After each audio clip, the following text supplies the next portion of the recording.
Cinematic urbanism. Let's take a look at how Cat Steaks portrays Kolkata.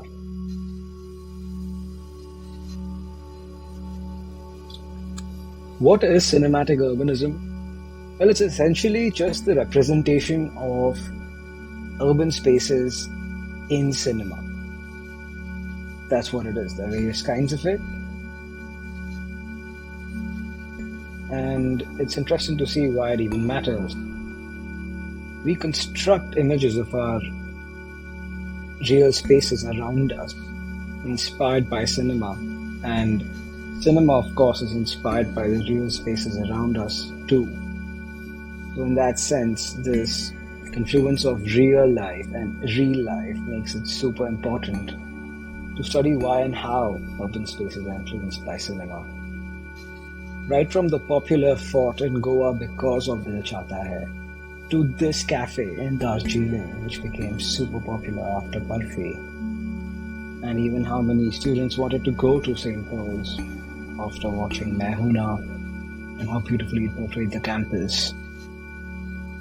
But apart from that, there are two kinds of cinematic urbanism in play here. One would be imaginary urbanism, where urban spaces are constructed as figments of imagination, fantasy. And we see them in some movies like the Gotham City and Batman. There are others, as we're watching. Gotham City was, of course, inspired by New York City and the class structure there. We see the creation of Wakanda, absolutely beautiful, supposed to be the most advanced nation in the world, in the heart of Africa. And then we also have Mahishmati in Bahubali itself, constructed as a fantasy kingdom.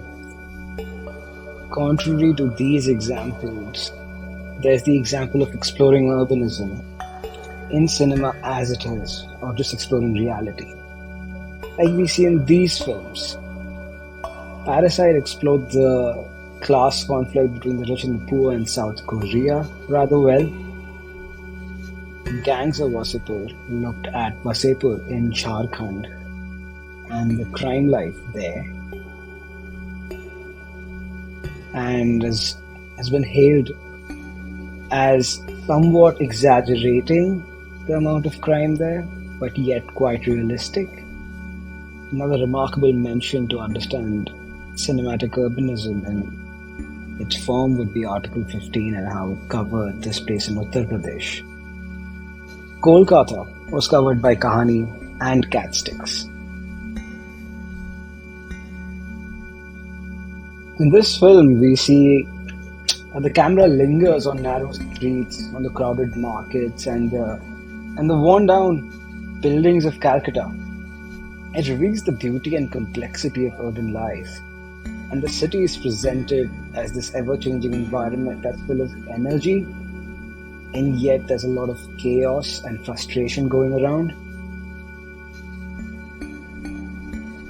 Let's hear Ronnie Sen talk about the connection between brown sugar and Calcutta, and what makes brown sugar different from other drugs. There are drugs. There are other drugs, and then there is brown sugar. Say if you are high on, say, alcohol or something else, then there are kind of, you are normal. You get high, and then you have withdrawals. In brown sugar, you are either high or you are in withdrawals. There is no normal stage as such, and you need to have a certain criminality. Criminality being the key word here. To use brown sugar, you can't have too much wind, and that's why it's important for these users to find spaces that will enable them to consume the drug. However, they aren't treated as patients who need to be recovered.